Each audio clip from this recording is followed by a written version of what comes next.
వారంతా ఉన్నత విద్యావంతులు. ఎంతో కష్టపడి డిఎస్సీ రాశారు, అర్హత కూడా పొందారు. కానీ ఏం లాభం? పాలకుల నిర్లక్ష్యంతో వారికి ఉద్యోగాలు మాత్రం రాలేదు.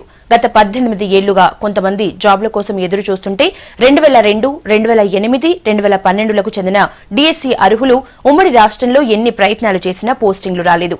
వీరి గోడు పట్టించుకున్న వారే లేరు. తెలంగాణ వచ్చాక మళ్లీ ప్రయత్నాలు షురూ చేశారు. అభ్యర్థులు సచివాలయం చుట్టూ తిరుగుతున్నారు. తమకు పోస్టింగ్లు ఇవ్వాలంటూ ప్రభుత్వాన్ని కోరుతున్నారు.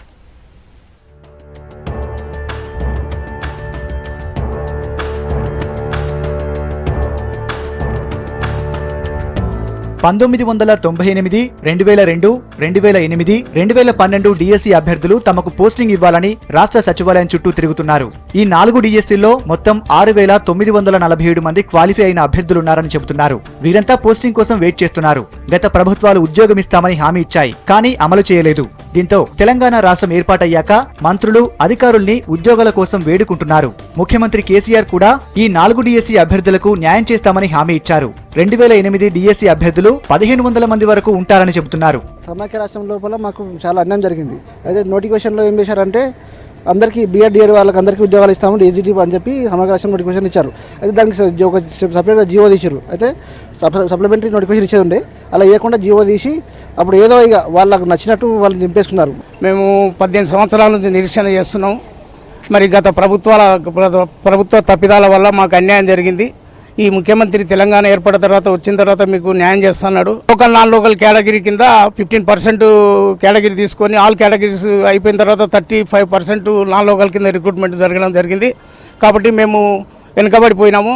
మరి మాకు న్యాయం చేయాలని చెప్పి గతంలో ట్రిబ్యునల్ కానీ, హైకోర్టు కానీ, సుప్రీంకోర్టు కానీ జడ్జిమెంట్ వచ్చింది.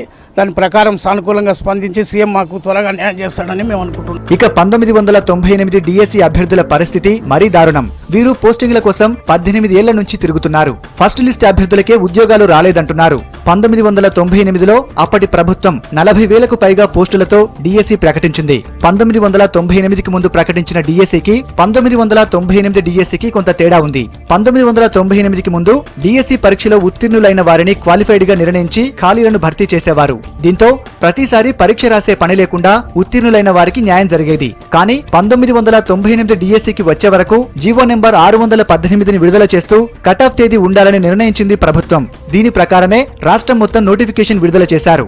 ఆయా జిల్లాలో నియామకాలు సైతం చేపట్టారు. కానీ తెలంగాణలోని ఖమ్మం, నల్లగొండ, వరంగల్, కరీంనగర్ జిల్లాల్లో మాత్రం జీవో నెంబర్ 618ని అమలు చేయకుండా పాత పద్ధతిలో అంటే జీవో నెంబర్ 221 ప్రకారం నియామకాలు చేపట్టారు. అప్పటికే ఖాళీగా ఉన్న పోస్టుల్లో నోటిఫికేషన్ ప్రకారం భర్తీ చేసేందుకు అర్హులైన అభ్యర్థులు ఉన్న బ్యాక్లాగ్ చూపించి నోటిఫికేషన్ ను ముగించారని 1998 క్వాలిఫైడ్ అభ్యర్థులు ఆవేదన వ్యక్తం చేస్తున్నారు.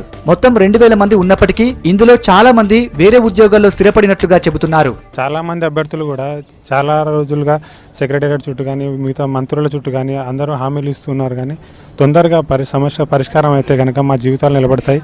చాలా మంది వివాహాలు కాకుండా చాలా రకరకాలుగా అవస్థలు పడుతున్నారు. ఆర్థిక పరంగా కూడా తొందరగా ఏజ్ అయిపోతూ కూడా చాలా మంది ఇబ్బందులు పడుతున్నారు. 2002 డిఎస్సీలో 104 మంది ఉన్నామని, 14 ఏళ్ల నుంచి పోస్టింగ్ల కోసం ఎదురు చూస్తున్నామని చెబుతున్నారు అభ్యర్థులు. ఏంటంటే ఇతర రాష్ట్రంలో మేము ట్రైనింగ్ చేశామని చెప్పి మాకు తొలగించడం జరిగింది. మా దాంట్లో కొంతమందికి కూడా 681 జీవో అని చెప్పేసి కొంతమంది తీసుకున్నారు. దాని తర్వాత మళ్ళీ 111 కొంతమంది తీసుకున్నారు. ఇప్పుడు మిగిలింది 10 జిల్లాలతో మొత్తంకు 104 మంది మిగిలారనమాట. కేసీఆర్ గారు చెప్పారు కాబట్టి పాత డిఎస్ 98 నుంచి 2012 వరకు వీళ్ళందరూ క్వాలిఫైడ్ అయిన వాళ్ళకు ఉద్యోగాలు ఇస్తారని చెప్పారనమాట. దానివల్ల మేము కేసీఆర్ సాగు పేర్కొంటున్నాము. త్వరలో ఆ తర్వాత 2008, 2012 డిఎస్సీ అభ్యర్థులకు కూడా ఇలాంటి కారణాలతో పోస్టులు కేటాయించలేదు. ముఖ్యమంత్రి ఆదేశాలతో దీనికి సంబంధించిన ఫైల్ను తయారు చేశారు ఉన్నతాధికారులు. రకరకాల కారణాలతో పాటు విద్యాశాఖ మంత్రి మార్పుతో చాలా కాలంగా ఫైల్ పెండింగ్ లో పడింది. 6,000 మందికి పోస్టింగ్లు కల్పిస్తే నిరుద్యోగుల నుంచి వ్యతిరేకత వస్తుందనే ఉద్దేశంతో ఫైల్ను పెండింగ్ లో ఉంచాలని సచివాలయ వర్గాల సమాచారం. అయితే ఇందులో 3,000 మంది వరకే ఉంటారని అభ్యర్థులు చెబుతున్నారు. 1998 డిఎస్సీ నిర్వహించినప్పుడు ఉన్న విద్యాశాఖ మంత్రి కడియమే ఇప్పుడు కూడా విద్యాశాఖ మంత్రిగా ఉండటం విశేషం. ముఖ్యమంత్రి గారు హామీ ఇచ్చారు, మాకు అన్యాయం జరగకుండా కాపాడుతాం, మిమ్మల్ని మీకు ఖచ్చితంగా మీకు ఉద్యోగాలు ఇస్తాము. త్వరలో కొంతమంది రిటైర్మెంట్ వయసుకు వచ్చిన వాళ్ళు ఉన్నారు, చాలామంది ఇంక ఈ నెలలో రేపు అనేటువంటి రిటైర్మెంట్ వయసులో ఉన్నారు. వాళ్ళందరూ కూడా న్యాయం జరగాలి, వాళ్ళ అన్యాయం పడకూడదని చెప్పేసి మేము ఫైల్ ఇక్కడ వేగవంతంగా మూవ్మెంట్ తీసుకొస్తే వాళ్ళకు కూడా న్యాయం జరుగుతుందనే ఉద్దేశంతో ఇక్కడ సెక్రటరీ రోజు వస్తున్నాము. ముఖ్యమంత్రి గారు కూడా సానుకూలంగా స్పందించారు.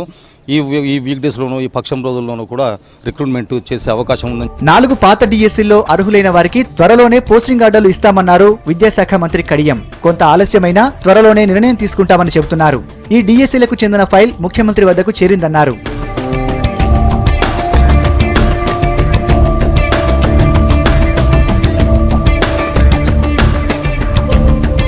ప్రస్తుతం విద్యాశాఖ ముఖ్య కార్యదర్శి నుంచి సీఎం దగ్గరకు ఫైల్ చేరింది.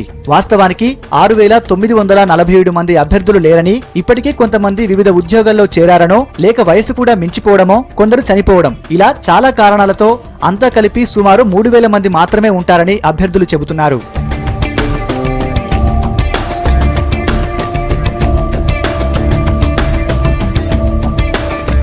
ఈ డిఎస్సీ అభ్యర్థుల పోస్టింగ్ ఫైలుపై సీఎం ఎప్పుడు సంతకం పెడతారో చూడాలి.